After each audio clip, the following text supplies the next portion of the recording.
Estamos transmitiendo desde el Club de Periodistas de México. Hay una dinámica con nuestros queridos amigos radioescuchas. Agradecemos a nuestro productor Morrison, muchísimas, Julián. Solís Rubio Gutiérrez. Gracias, Morrison, querido. Gracias, Marianita. Gracias, Jonathan, por su apoyo. Gracias a todos ustedes, queridos amigos. Y contamos con la presencia del caricaturista, el cartonista Luis Javier, que ya está haciendo el cartón. En unos minutos más nos mostrará su cartón y sigue dándole. Gracias, Luis. Si quieres ir pasando. Gracias. A ver, maestro querido, ¿qué?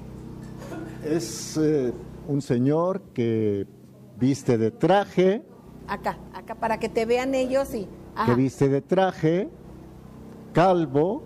Se ve que tiene poder, bigote. En la manga de su saco, en la izquierda, dice manipulador. Y le comenta a alguien que tiene apresado en su mano derecha, ¿no? Un títere, y le dice: ¿verdad que a mí nadie me dice lo que tengo que decir y lo que tengo que leer? Es una marioneta. Luis Javier. Gracias, Luis Javier, qué amable. Pues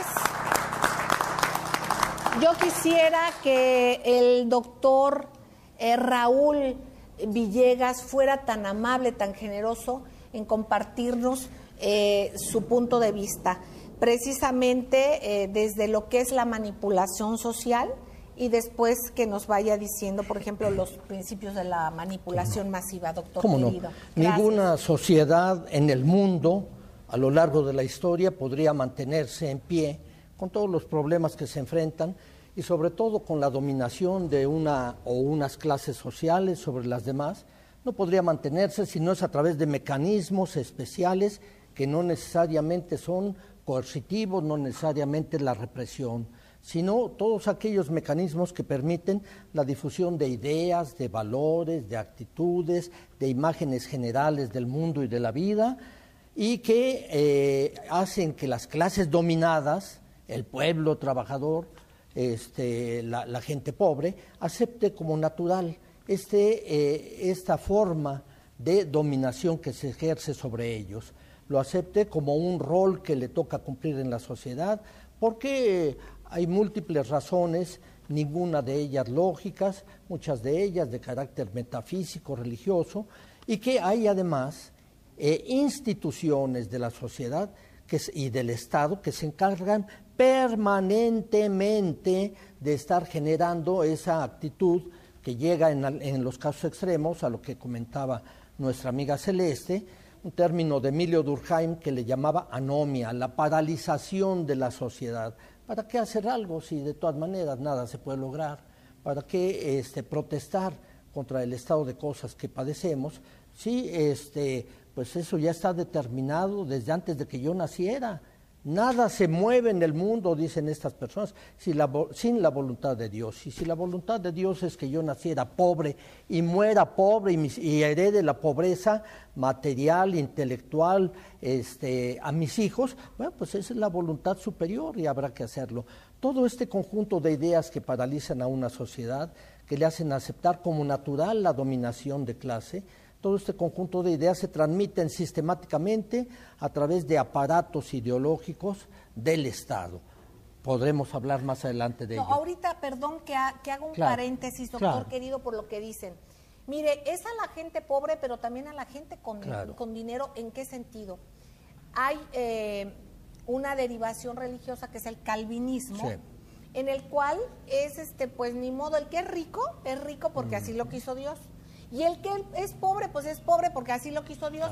Entonces, así también quita de cualquier cargo de conciencia o de solidaridad, fíjense qué perversión, de una solidaridad de decir, ok, yo tengo recursos, pero yo quiero ayudar a mi semejante.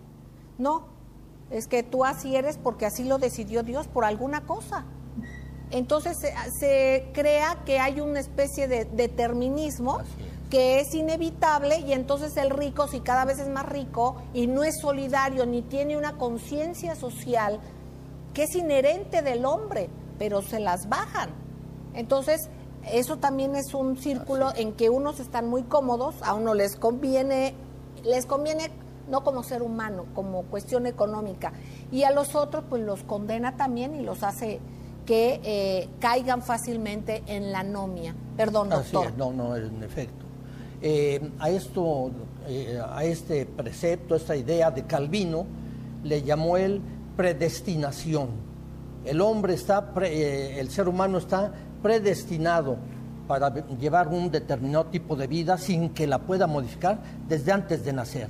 El que estaba predestinado para ir al cielo, pues es porque Dios así lo decidió, o para irse al infierno. Entonces, esto es bastante paralizante. Hoy en día ya no se maneja de esa manera, porque pues han sido superadas estas ideas, ha habido educación, ha habido evolución social, pero sí se maneja de muchas otras formas. Algunos de los medios de manipulación social, aparatos sistemáticos, permanentes, las 24 horas, son, por ejemplo, la familia. En la familia recogemos las primeras nociones del mundo y de la vida. Y si, por ejemplo, desarrollamos una conciencia machista, misógina, de rechazo a lo que es diferente, estas son ideas que estamos recogiendo desde la misma familia, desde la misma casa. Y es una contradicción muy importante ver cómo una mujer, a veces, siendo madre, puede difundir entre sus hijos ideas machistas, ideas que consideran la superioridad de lo masculino y del hombre sobre lo femenino, a pesar de ser ella mujer. Entonces, además de la familia, pues está todo el sistema educativo. Hay que ver nada más los libros de texto gratuitos para que veamos nosotros lo que es una manera de alabar permanentemente la acción del régimen existente que padecimos durante tantos años. Otro de ellos es muy importante, los medios de comunicación social. Toda la ideología se ha llegado a comentar que la verdadera Secretaría de Educación Pública en el país es una estación, una cadena de radiofónica, ¿no? ¿Sí? Sí, no sé si puede decir que sí, es Televisa, pero es Televisa y la otra TV Azteca. La cantidad de ideas que llevan a la gente a aceptar el estado actual de cosas como algo natural, que no se puede cambiar porque así está dado. Y asimismo hay otros aparatos ideológicos como la Iglesia, que hace un rato se mencionaba, y también como en algunos casos los partidos políticos y los sindicatos cuando no responden a los intereses del pueblo. Así es de que, bueno, esto hay que tomarlo en cuenta como un desafío muy poderoso si queremos construir una mejor sociedad. Exactamente. Jorge, querido, en este contexto, y si vemos esto, habla el doctor de medios de comunicación, que de entrada insistimos en que hay que empezar a utilizar el lenguaje y a llamarle a las cosas por su nombre. Hay que saber distinguir. Hay quien esté muy de acuerdo en que tal o cual cadena de televisión es un medio de comunicación. Hay quien lo entienda como un medio de manipulación o como una parte de un sistema precisamente que induce a lo mismo. Entonces, más que nada, más que medios de comunicación, hay cosas que se vuelven en instrumentos, pueden ser radio, puede ser televisión, puede ser impresos. Hay que tener mucho cuidado también con todo, no todo lo que sale en internet quiere decir que sea verdad, eso ya lo sabemos. Yo creo que ya hemos asumido una cultura muy importante y hay que reiterar en que nosotros somos el objetivo para ser como el blanco, pero también la bala. O sea, nosotros también somos receptores, pero también estamos siendo emisores de repetir esas cosas ahora, por ejemplo, con las redes o simplemente también de boca a boca y todo esto. Jorge, querido. Sí, cómo no, Celeste, es que muy interesante escuchar a ti, al maestro Suárez del Real, al doctor Raúl Villegas. Una de las formas de manipulación más utilizadas es la siguiente: presentarnos un suceso, decirnos qué del suceso, qué pasó, a quién le pasó y por qué le pasó, pero no darnos los datos concretos de cuándo, dónde y cómo. O sea, nada más decirnos que algo sucedió y con base en esa información parcial, Celeste, encauzar nuestra mente y nuestra voluntad a al para qué que le interesa a esos emisores. Esa es una manera muy utilizada ahora, el no darnos pruebas, nada más decirnos qué, escamotearnos las pruebas y decirnos que tenemos que ser lo que tenemos que ser, porque si no, pues estamos fuera del contexto social, comercial, político, religioso, etcétera. Exactamente, queridos amigos, me dicen aquí de la producción que vamos a ir un corte. Obviamente, por ejemplo, y vamos a regresar a compartir esto, otra de las técnicas que ya lo sabemos, como el repetir el mensaje, ¿no? Ya saben que alguien es muy peligroso.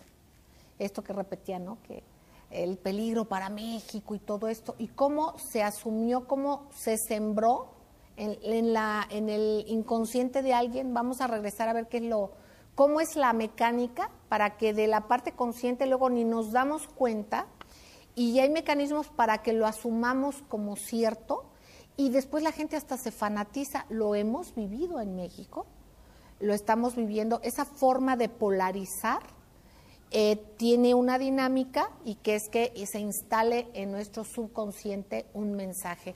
Ya nos platicará el doctor Raúl Villegas, y el maestro José Alfonso Suárez del Real y Aguilera hará este planteamiento y este comentario precisamente sobre cómo impacta también y cómo se hace una disgregación social que a muchos conviene, que es la atomización.